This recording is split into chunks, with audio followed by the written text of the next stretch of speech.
In music, the term maestro is one of the greatest honours that can be bestowed on someone.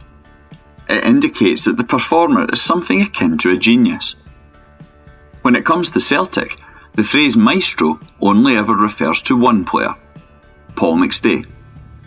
A Celtic captain and midfield star of the 1980s and 1990s, this is his story. The phrase Celtic family is often used to describe different people connected to the club. In Paul McStay's case, it is a literal truth, with numerous family connections tying him to Glasgow's green and white men. His great-uncles, Jimmy McStay and Willie McStay, were both Celtic stars across the 1920s and 1930s. And during the World War II years, Jimmy became Celtic manager, replacing legendary boss Willie Maley. Fast forwarding to the 1980s, the McStay family story was rekindled. As well as Paul playing for Celtic, he did so alongside older brother Willie. In addition, younger brother Raymond was also on Celtic's books. Born in Hamilton in 1964, Paul grew up in Lark Hall, never considered to be the most welcoming of places for Celtic players or fans. However, this did not stop the young Celt from developing into a fine midfield player. Although he would become well known for Celtic, the first occasion when McStay came to public attention was in the dark blue of Scotland.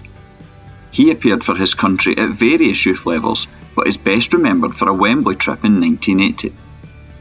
In a game played on live TV and with 70,000 fans in attendance, McStay captained the Scotland schoolboys team, despite being aged only 15.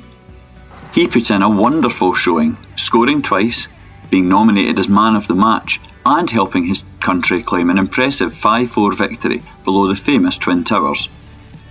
Both the Scottish and English press raved about his performance. One English newspaper described him as being groomed for greatness and predicted he would have a very bright future. By the time the London game took place, Paul had already signed for the Celts as an S for him. This match gave notice he would soon hope to show off his undoubted skills in the Celtic team as well.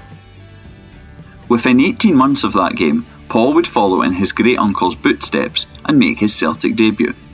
He did so in January 1982, playing as the Celts easily disposed of Queen of the South in the Scottish Cup. During the remainder of the 1981-82 season, when the boys would finish as league champions thanks to a final day victory, McStay played in various games, including scoring his first goal.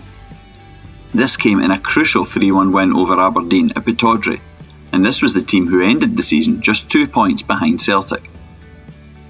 By the following campaign, it was clear that Paul was now an established first-team player. He missed only 2 games as the boys claimed the League Cup, although they lost their title to Dundee United. Throughout the season, McStay had impressed with his work rate and passing, and could also add his name to the scoresheet. Whenever there was Celtic success in the 1980s, it was a certainty that Paul McStay would have an important role in these achievements. Whether under the management of Billy McNeill on 2 occasions or David Hay, Paul was a near ever-present, missing only occasional games. Fans from that era will recall that when the team lineups were read before matches at Celtic Park, the phrase, "Number 8, Paul McStay," could simply have been pre-recorded and played each week. Fans will have their own particular memories of him. Perhaps the moment that best encapsulates his on-field vision came in January 1988. In an Old Firm game at Celtic Park, he picked out a remarkable pass that surely no one else on the ground had even seen, which led to a Frank McAvenny goal and a 3-1 win for the Hoops. As a hugely popular player, he was given different nicknames. One of these was, of course, Maestro, celebrating his skills. Less obviously, he was also known as the Hat. There's various theories about why this was, including that he was capped at each level for Scotland, or that he looked like the gangster Jack the Hat McVitie, or simply that his hair looked like one. Of all his wonderful seasons in the 1980s, the Celts' 1987-88 centenary is arguably his finest. As well as helping the club secure a fairy tale league and Scottish Cup double, he was voted Scottish Player of the Year by his fellow professionals and football writers too. It was not simply for Celtic that McStay starred and created important memories, he also did this for Scotland. As well as his 1980s schoolboys appearance, he became a national star, representing the Scotland senior team 76 times from 1983 to 1997, as well as captaining the side. Interestingly, his most notable Scotland moment came when he was still a youth player. In 1982, he was captain as the Scotland youth team won the UEFA European Under-18 Championships. This remains the only major tournament ever won by a Scotland side. In early 1990, Celtic captain Roy Aitken departed Glasgow. This meant a replacement was needed, and so the club turned to their star midfielder Paul McStay. It was a role that his skills certainly warranted, although he was a very different personality from Aitken. Unfortunately, Paul's time as Celtic's on-field leader came as the club fell into a downward spiral. The Celts had stopped a Rangers treble in 1989 by winning the Scottish Cup, but that was the last silverware they would celebrate for 6 years. In fact, during this time, they weren't simply second best, they would finish as low as 5th in the title race. When 1992 came around, it seemed that the unthinkable was going to happen. Paul McStay, a one-club player and Celtic man since the early 1980s, was expected to leave. On the last day of the season, he threw his shirt into the jungle in what looked like a farewell to the supporters. Over the years, he had been linked with various moves to Italy, including Inter Milan and Fiorentina. Now more sides from Italy were mentioned, including Udinese. However, the maestro eventually chose to remain in Glasgow's East End. Celtic's poor performances in the early 1990s came amidst a backdrop of supporter unrest, including boycotts and anti-board campaigns. This would eventually culminate in Fergus McCann's 1994 takeover of the club, which would put Celtic back on the path to the top. This year also saw another small piece of McStay history. It was the only time he saw red in his career. In August, playing against Dundee in the League Cup, Celtic claimed a 2-1 win.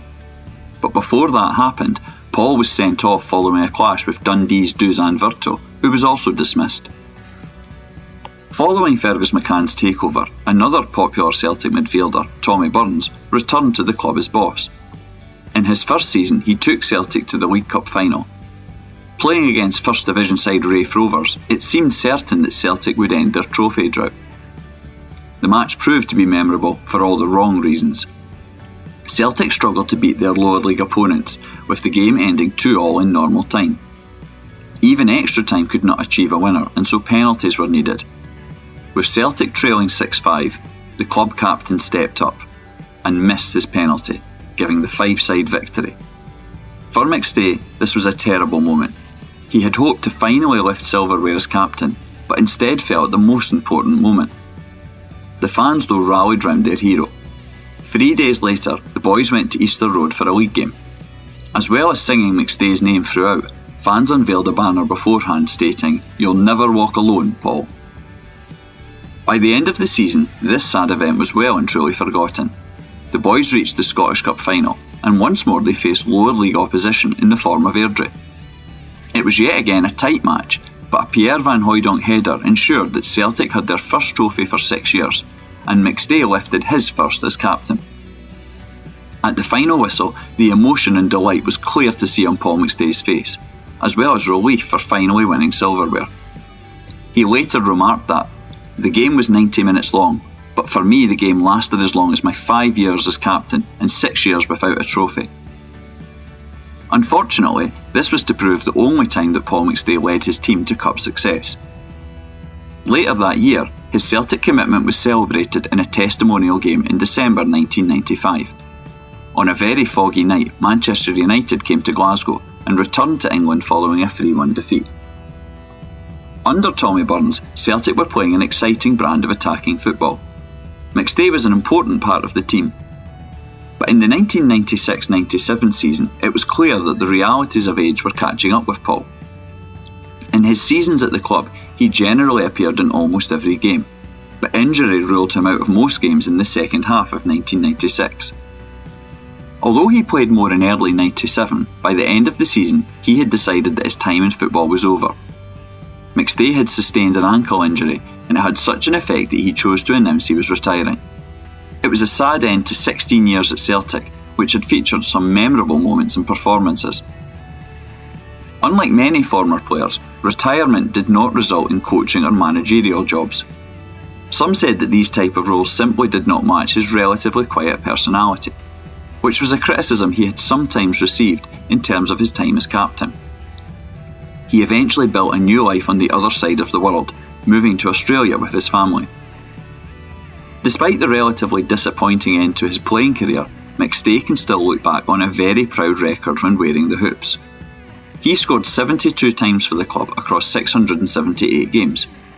In fact, he's joint fourth in Celtic history for scoring in successive seasons, doing so on 16 occasions. He also celebrated different successes with Celtic, especially in the 1980s. He won 3 leagues, 4 Scottish Cups and the League Cup. The last of these prizes was as captain in the 1995 Scottish Cup final. Paul McStay was undoubtedly a significant talent, arguably one who was never entirely appreciated by many, especially outside of Celtic. He was sometimes criticised for remaining in Glasgow his whole career and not playing elsewhere. However, others ignore this.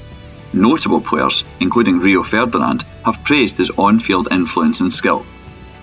Since leaving Celtic, he has been back at Celtic Park as an honoured guest at different times. This includes in 2019 when he led out the team before the league trophy presentation, and in 2025 when he unfurled the league flag for the club.